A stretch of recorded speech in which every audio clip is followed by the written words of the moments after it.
Good evening. You're listening live to the Extreme Movie Show. I'm your host, Rob, broadcasting to you from the Extreme Studios in the Pineless Palace, just west of Orlando, Florida. I have from the Great Midwest one, RDV.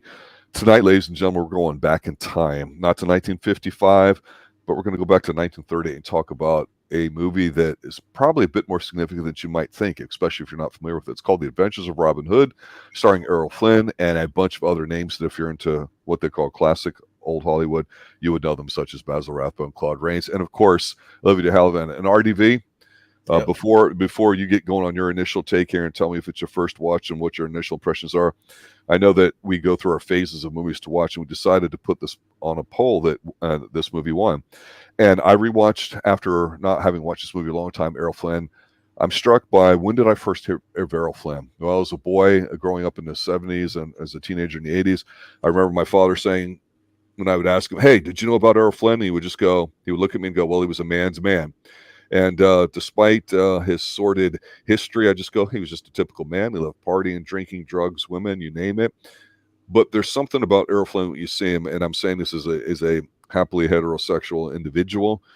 That's how I identify, not to instigate anything with our audience. But damn it, this is one hunky dude, and he's a man's man. This is one of the first actors of old Hollywood that I look up to and go, I know Clark Gable became a thing and some others that you could debate. But this is a guy that when you're watching, you can't help but be drawn to him. He was Tom Cruise before Tom Cruise. This is a guy that does most of his own stunts. He's athletic.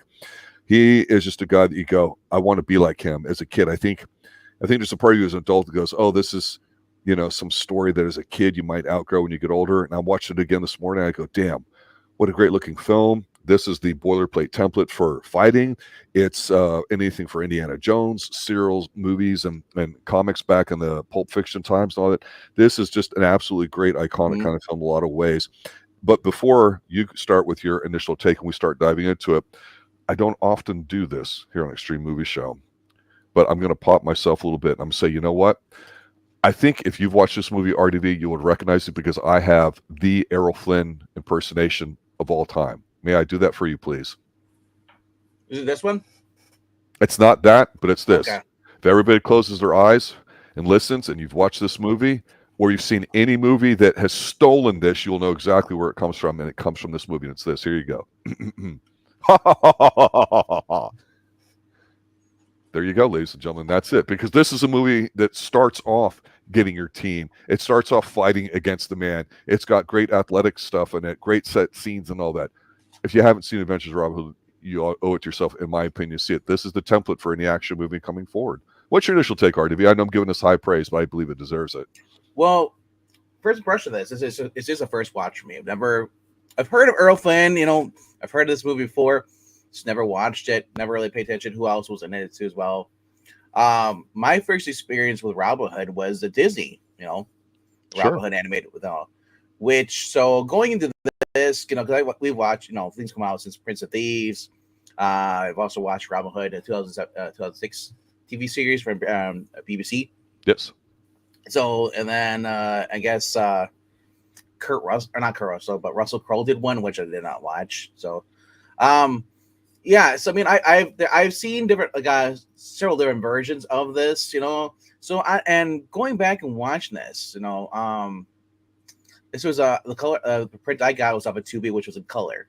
Yes, which looks really good for being color. Because originally I was thinking are they gonna have this in black and white? Because it's 1938, so I'm expecting black and white. Mm-hmm. And I'm sure there is a black and white copy out there. And I gotta say this: watching in color is just a beautiful, beautiful movie with awesome soundstage, actual real filming locations too. Yes. Especially when they're in the Sherwood Forest. Mm-hmm. There's certain parts where they're showing, they're filming. It actually is in there because you can't fake the rivers and all stuff like that. Exactly, like the fight that when he when he's fighting against Little John, you can't do it on the soundstage. Like I said, this is a very beautiful movie, and I'm thinking if I would have watched it in black and white, I don't think I'd like as much because the scenery really pops. Yes. What's in color, but overall, very, very good movie. Like you said, the acting is done well. Thank God there was no musicals in this. I was I was fearing it because like it's old and it's kind of like as the kids back in the day used to say he's very very gay, in the sense that he's happy. He's very frolicking. Yeah, Yes, and a good yeah, mood. yes. Like I said, the guy had swagger. Robin of Locksley He swagger. had balls. Errol Flynn had balls. This is perfect for him.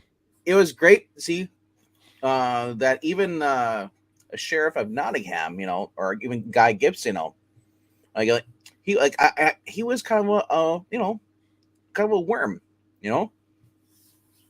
Claude Rains as Prince John, Basil Rathbone as Guy Gibson, and then all the other people around there, they're just brilliant actors.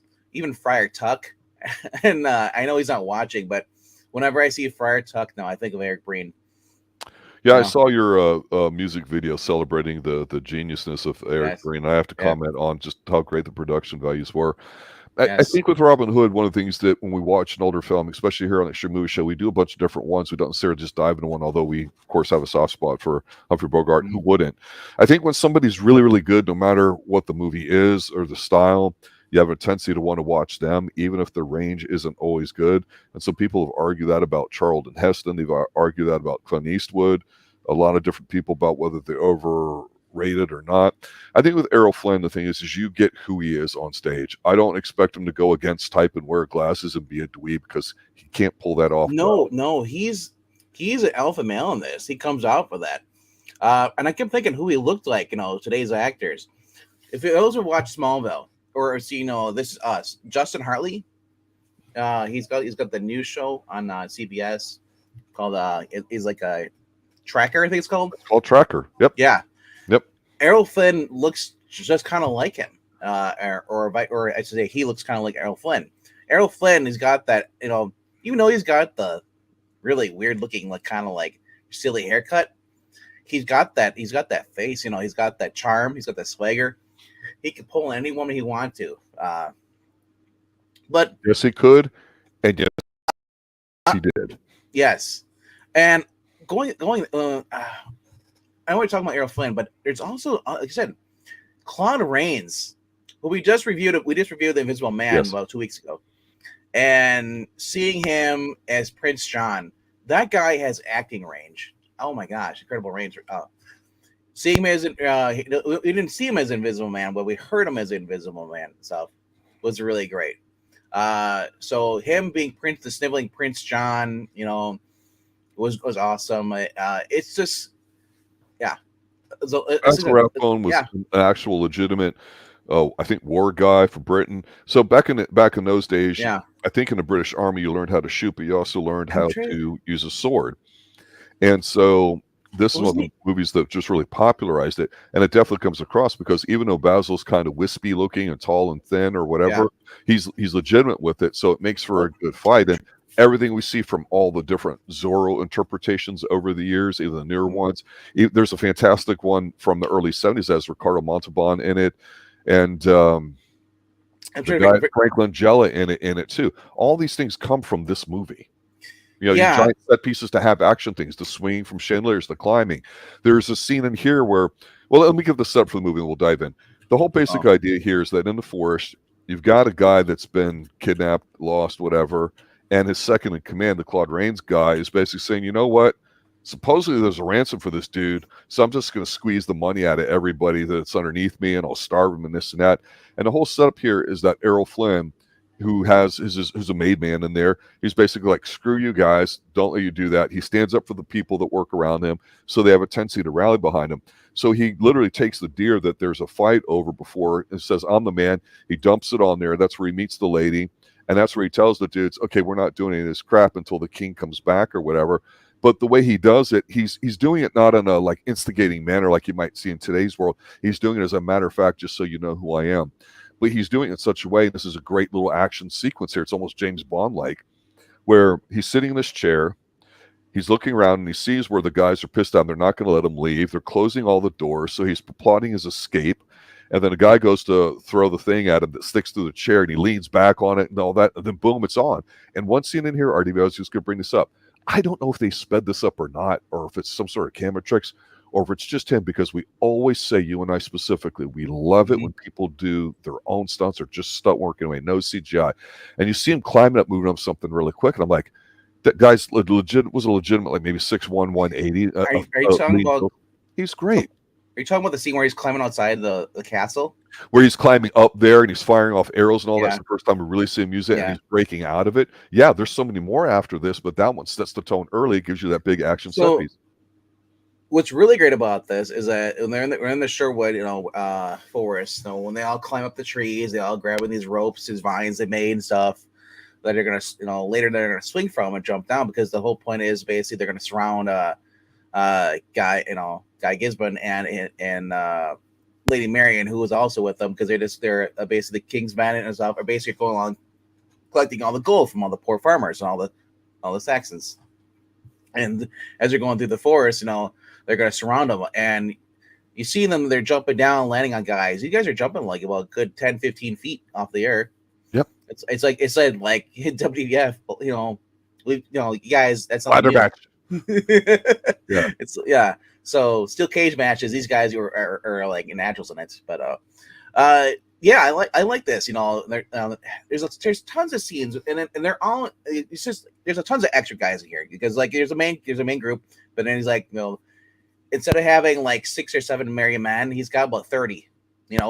They're all jumping down and doing stuff.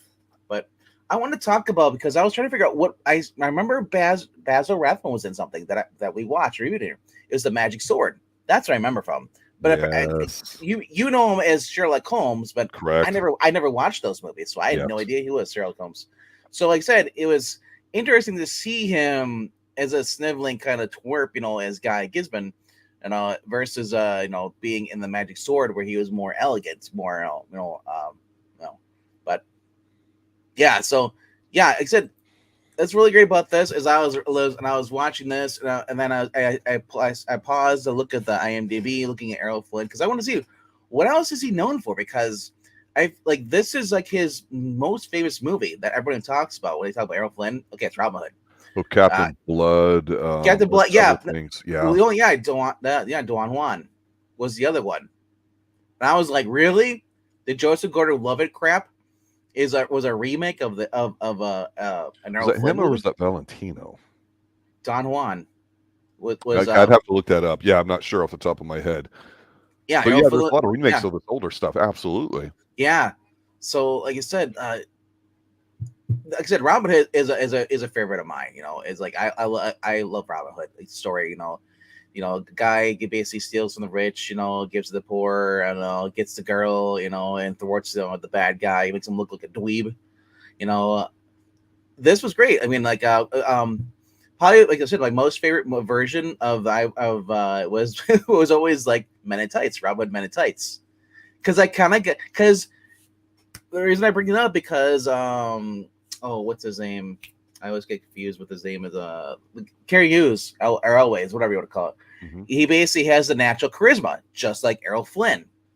When you see him in the Princess Bride, or you see him, in Robin Hood Men in Tights. He has the charm part, but he lacks the alpha part, I would say. Oh, I disagree with that. He had. I just see Carrie being a physical actor. Yeah. So, what do you mean it was a physical actor? In Princess Bride, he fell down the freaking hill, bro. He got attacked by the RUSs. Okay, that's not what he's known for. I'm not saying he didn't do it. Yeah. I mean, Peter Falk fell down a thing there too, and it was really athletic and a really great scene. But the character Columbo's not known for being athletic. So with the whole scene where you see him climbing on the side of the castle, it's one of those camera tricks again, where he's just crawling across the floor like Spider-Man does, There's not really climbing up, anything. It's like when you see this up. Right. The trees I imagine those guys were scaling the trees. They probably had ladders outside the camera, or ramps running up to it, because you couldn't see it. Yes. Because for how fast they're scaling it, I was like, you guys are climbing like freaking little monkeys. There's no way you can get up that fast. You're like, you're not running up the tree.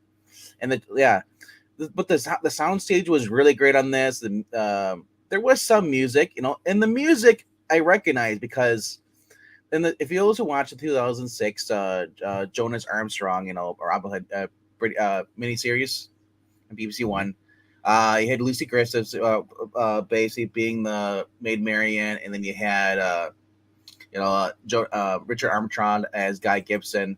Like I said, that series took this theme and just made it 10 times better. But it's a sample like the main melody of this, and you get to hear the melody in this movie like about 2 or 3 times after the first time you hear it, and it's slower down. It's a little lower. It's like I said, the music was well done. Everybody from Little John to Friar Tuck, Will Scarlet being accurate and stuff. It was just great.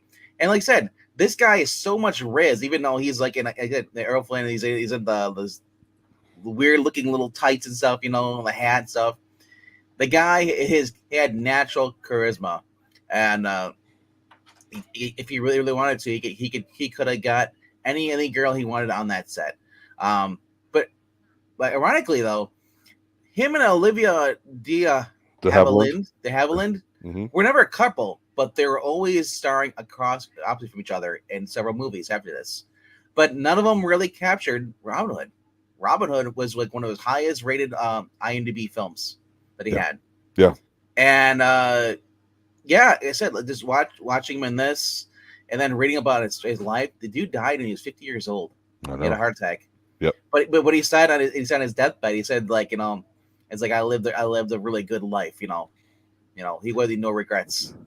He so the thing with Errol Flynn, again, I think without him, there's you could argue this is probably not an Indiana Jones. They're probably in some form, but I think all the great things that we talk about with adventure films, action films, in some essence, they go with him, because when you think about swashbuckling and being a pirate and being cool and all that, it all comes back to him and his ability to portray that. And you can't take away who you are, and sometimes that comes through in that. And I think that's one reason, like when we talk about Tulsa King with Sylvester Stallone, he brings his whole life into this role, and how well it does it. We see him turn it on, and he's somebody that, again, some people say, okay, Stallone doesn't have a lot of range, but what he does well. I think Errol Flynn, he's just so captivating to watch, and he may have been difficult to work with for personal issues, whether it's drinking, drugs, women, and all that too.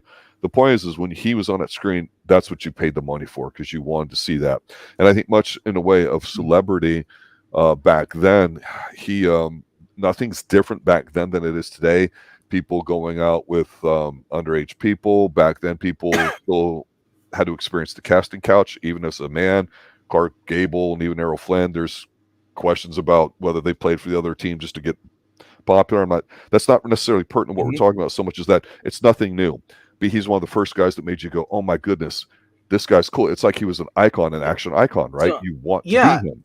I mean, he just made it fun. And like, for example, as a guy, when you see him, even though there's no real blood or gore, there's action here. No, he has the quarterstaff fight, right?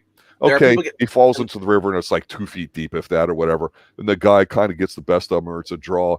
But he doesn't get pissy about his own bitch. And he's like, share some food with me. And they talk. And it's like, hey, you've won me over. Let's group together, and this is what we're going to do. That's how it happens. He loves someone that could beat him up, and he wants to join him there. And I think he respects your abilities. Yeah, because he's that good of a fighter. So when he finds someone who can best him, and he's like, I want to hang out with this guy. This guy's a challenge for me, because he's like, because Robin is supposed to be the deadliest, sharpshooter in all of England.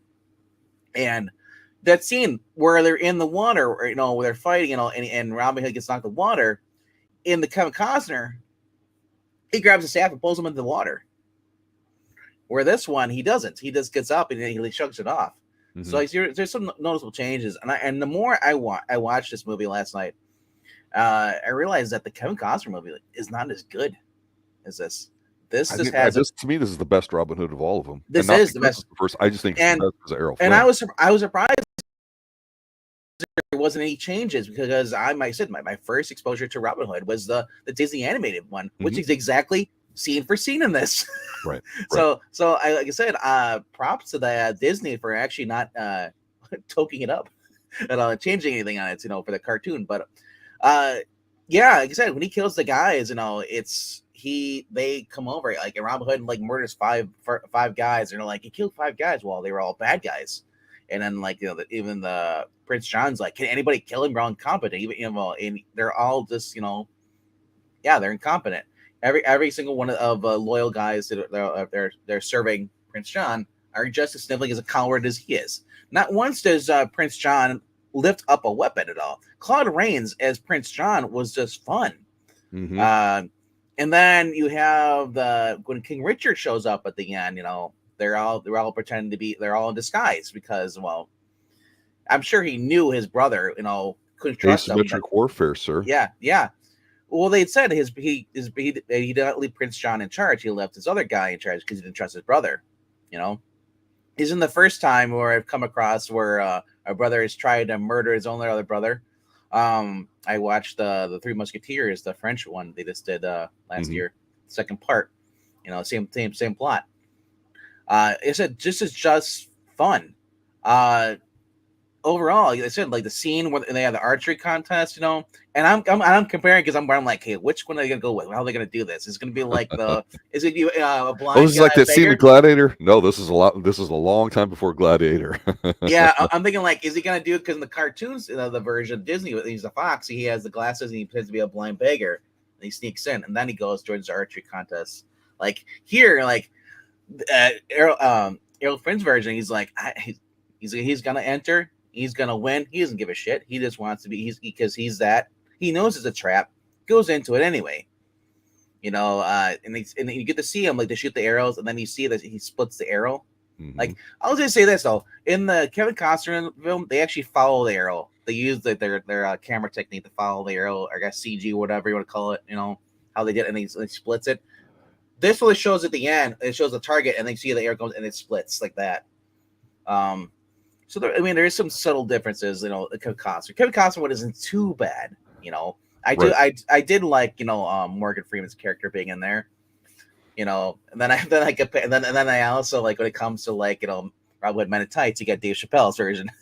I forgot about that. Hold on, I got to put on my sneakers, and the kid is screaming because he killed a deer, and he's like, he's running around.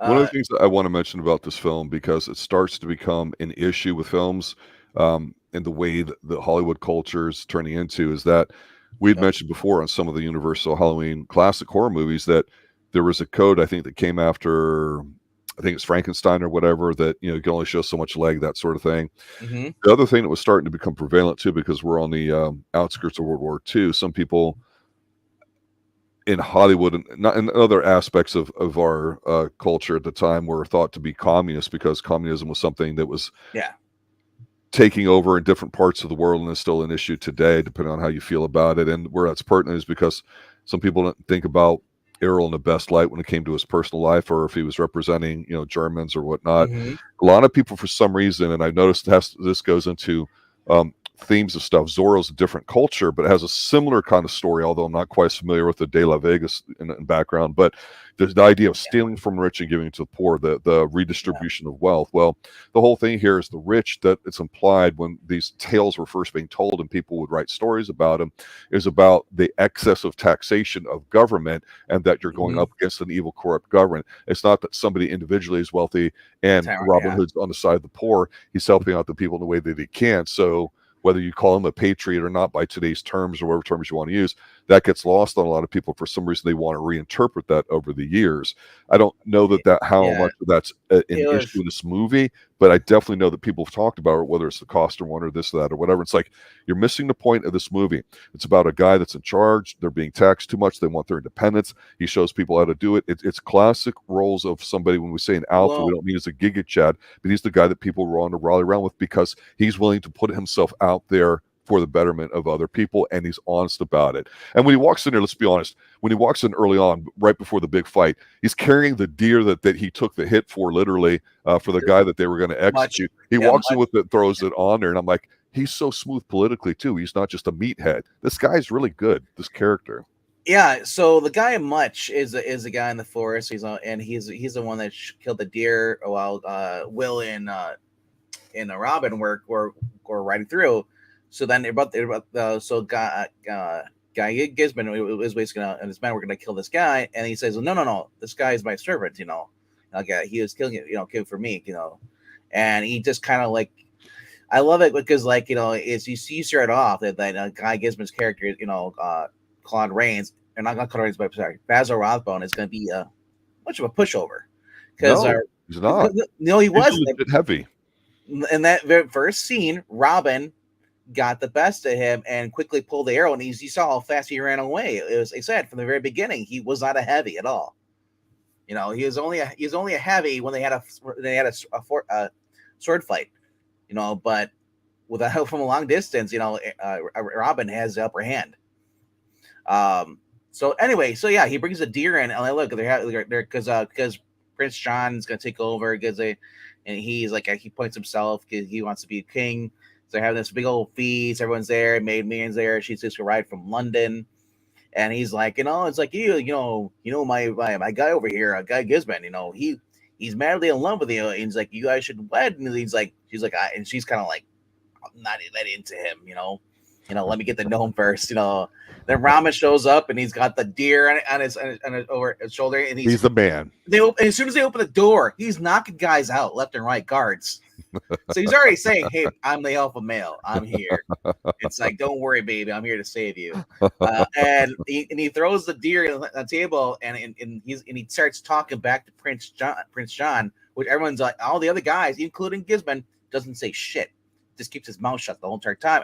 And Robin says, like, "Oh, I thought you'd be more talkative. It's rude to be quiet. It's like, so I love this." And then he, like I said, like, it's the whole classic scene of Robin Hood is just standing up to a tyrannical government or someone who basically is wronging your people, because he was fighting racism, bro, too, as well. Because the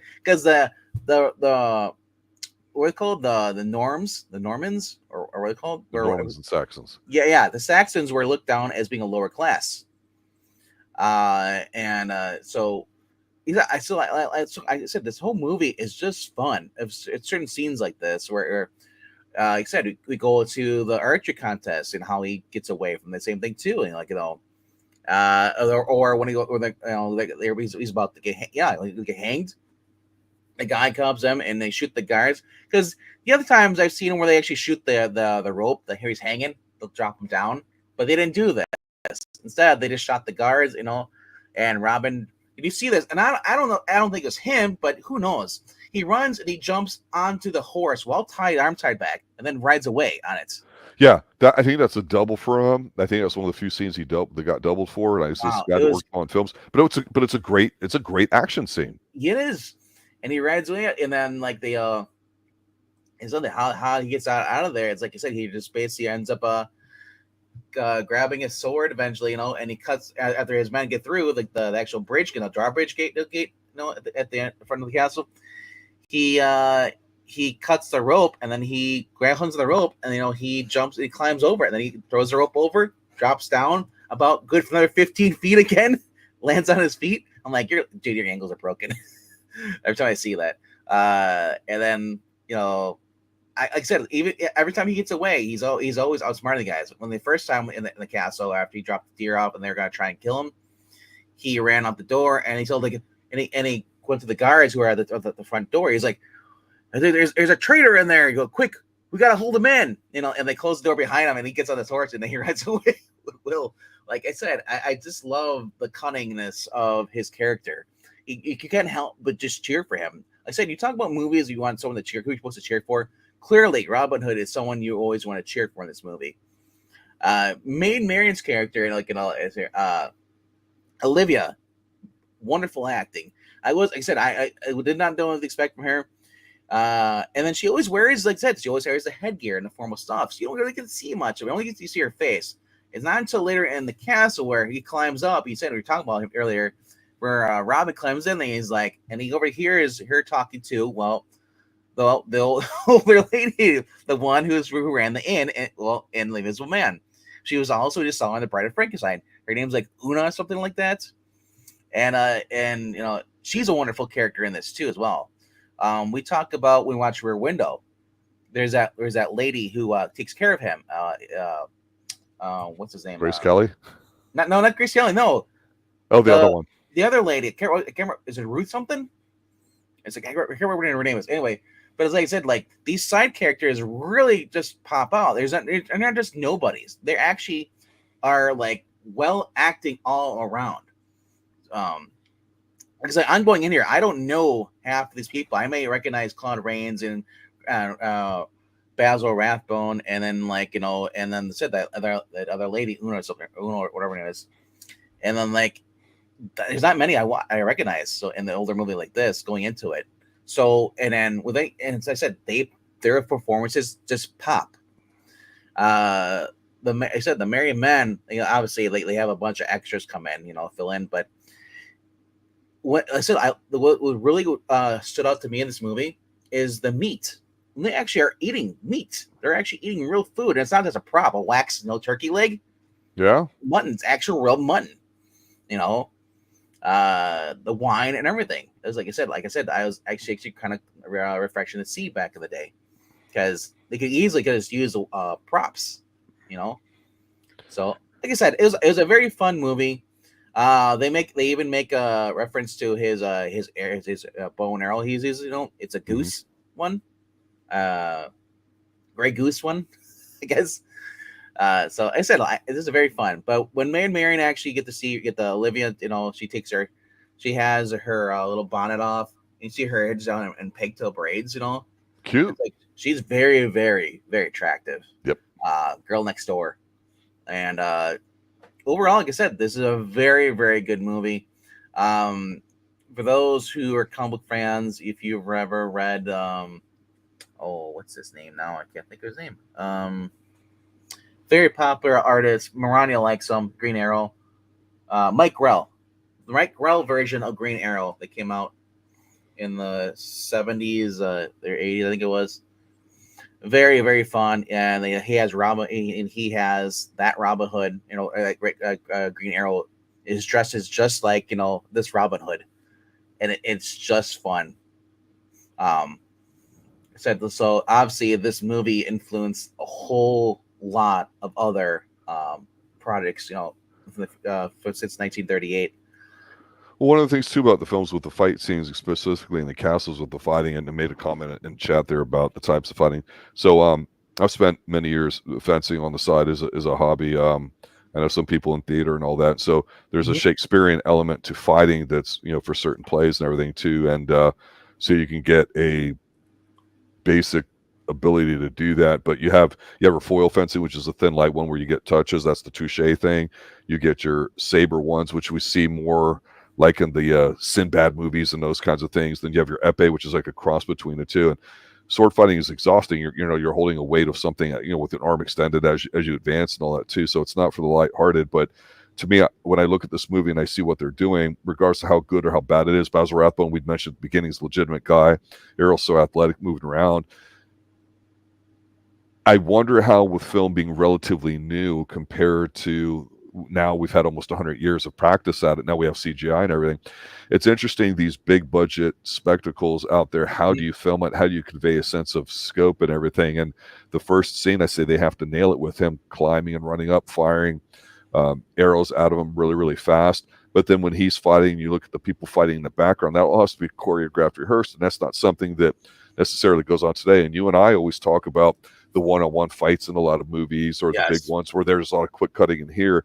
You don't necessarily get that here. It's not, we're going to be violent. We're going to try to come up and show you every possible technique, whether it's a 2-3-1 combo with a circular parry or anything like that. It's more hey, we're using this to advance the scene, where some people get so caught up, like in modern movies, of like, how many different ways can you kill somebody, like in a John Wick's, or how many different techniques can you shove in this movie here without advancing the movie. You're just trying to get your shit in, or whatever. And they don't do that here, but I imagine this was pretty spectacular watching something like this on that kind of a scale at that time. Now, we talk about favorite scenes, because I've already brought up a few in the archery scene and stuff like that. From the very beginning, his escape stuff. So you're gonna be surprised, and maybe not. My favorite scene in here in the whole entire movie is when he's fighting against Basil Rathbone. When they're fighting on the stairs, and then they go off screen. And like, where do you go? And then you see the silhouette. Yeah, the silhouette on the side there. On the side of the Isn't wall. that good? Oh my gosh! Where do you think Spielberg probably got his idea for that ET shot? I immediately thought of this. ET sucks either way. I don't care about that. But you know the shot I mean, though, where they fly up behind the moon. Yeah. So the silhouette fighting on this was awesome. I mean, it's just like that was. I was not expecting that, and I cheered for that because I was like, dude, this is what I like in cinema. When you see something like this, you don't expect it, and then it's just awesome. When they're fighting the Robin, like, and because Marian's bringing up that Basil Rathbone was actually a better sword fighter, absolutely, and he had to hold it back. You could tell. But when he's fighting when they're fighting, and Robin gets knocked down, he knocks like the little we call it the pillar that has the candles thing. Yeah. And I'm thinking like, man, this would be another movie. There would have been like a drape there and would have caught on fire.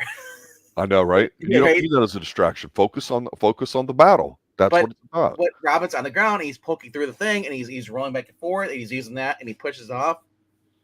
So I thought that was really cool using that scene, the stairs, fighting on the stairs, and then he finally gets the upper hand, and he kills Guy, and Guy falls over, and then these other guys come up and on the stairs, and a bunch of other guards are like, they're gonna fight Robin. He's like, I don't have time for this. I gotta go get Marian. So also Robin's men come up, and he's like, go ahead. So he jumps off the side of the steps because there's no railing. He just jumps down, and he's like, and he goes against Marian, and then like twice in this movie, I love this because when the first time when they all tried to jump the dog pile on top of Robin Hood, Robin Hood sneaks out.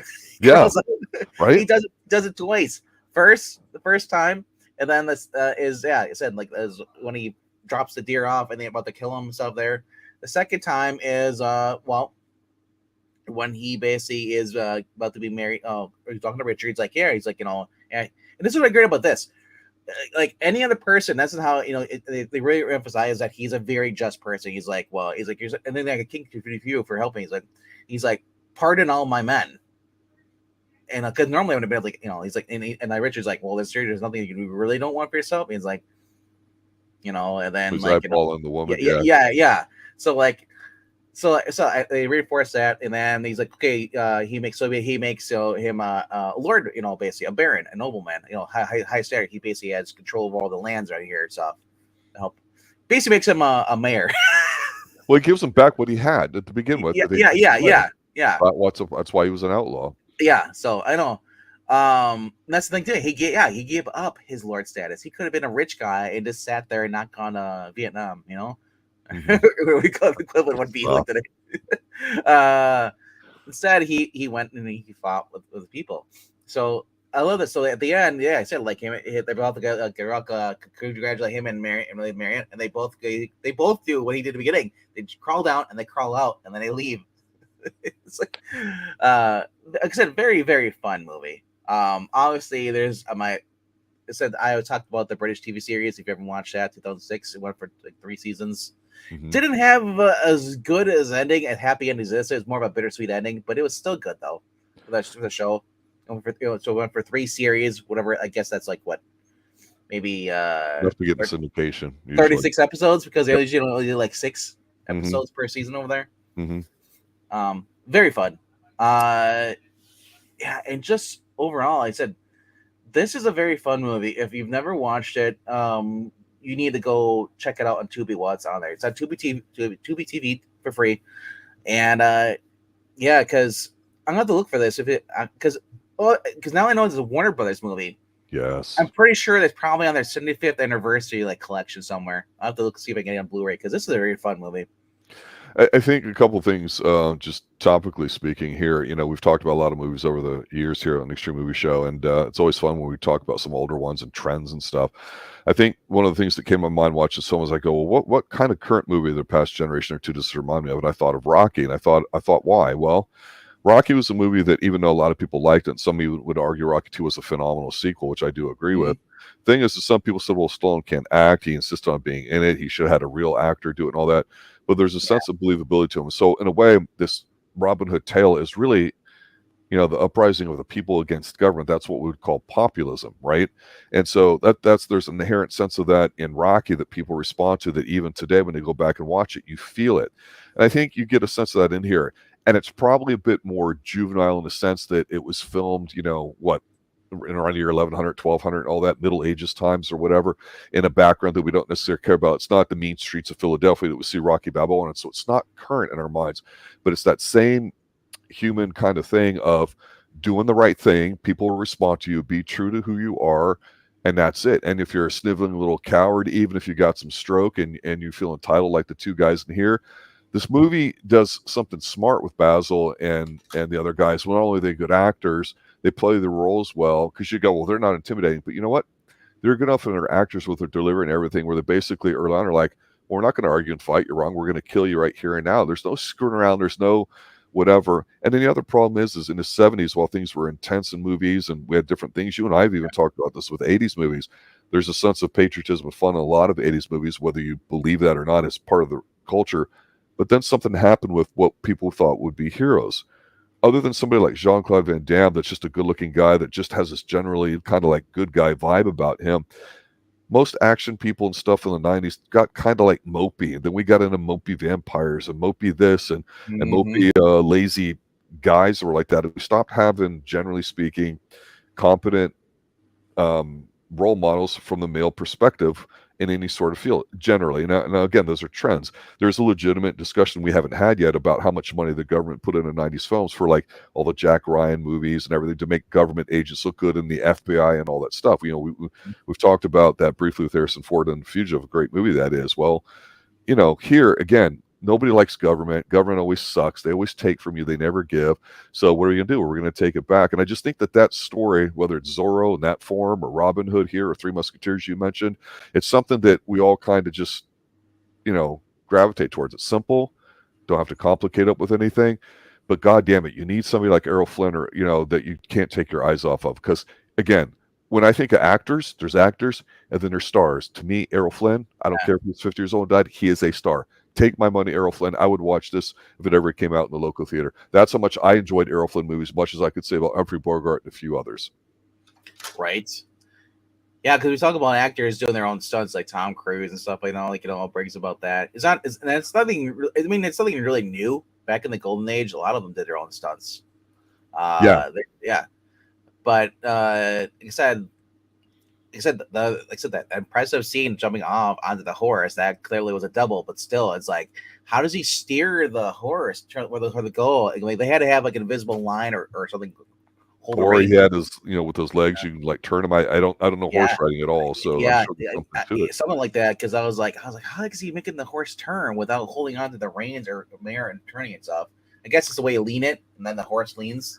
Yeah, and one little thing about this, as I wrap up my final thoughts here, besides it's an A+ movie, go see it, everybody, and if you've seen it, go see it again, is when it comes to stunts and all that, people exercise. A lot of people lived on farms, so they were what you call lean and country strong.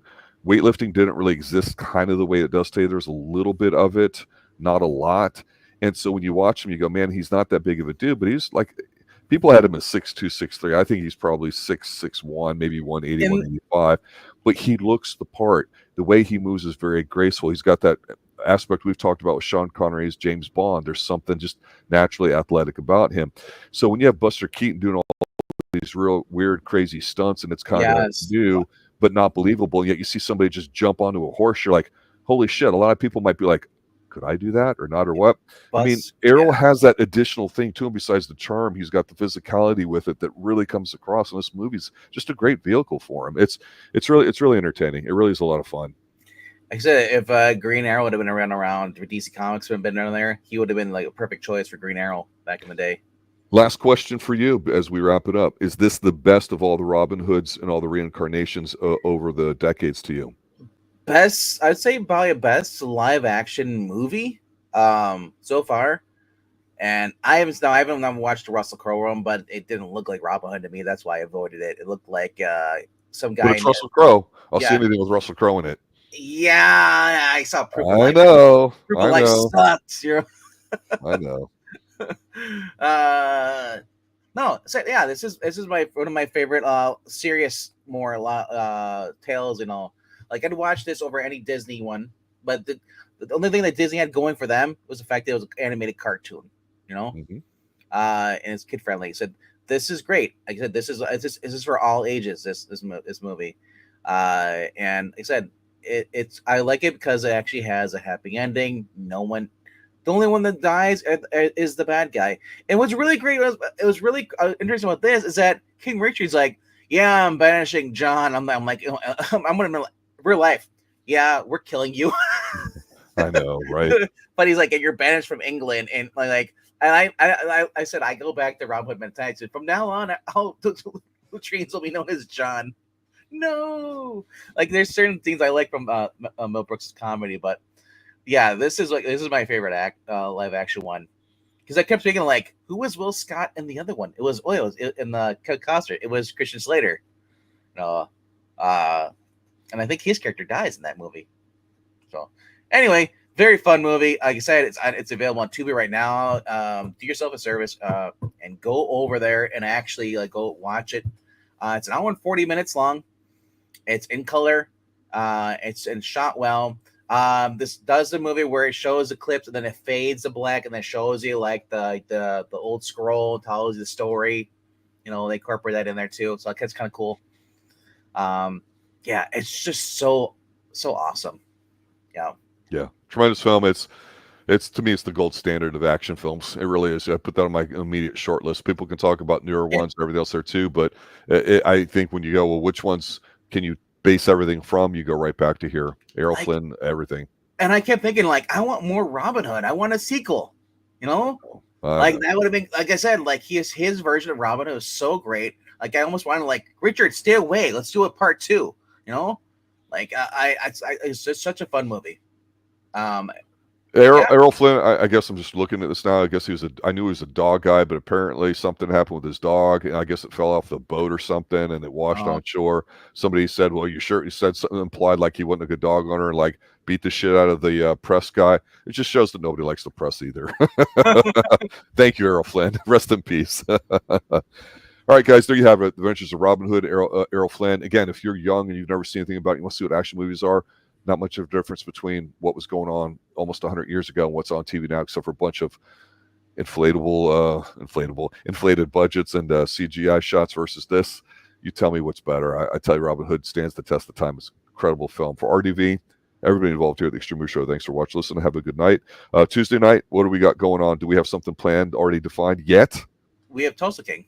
We have Tulsa King live, correct? Yes. That's the last episode of it. So, guys, I know some of y'all been watching and listening to that over the past few days. That's going to be the end of season 2, of course, with Tulsa King ending. Probably go back to doing some more movies on Tuesday nights. Absolutely. All right, and we'll see if we'll have a poll starting up Tuesday night as well for our next movie for Sunday night. So, till then, good night now. Later, guys.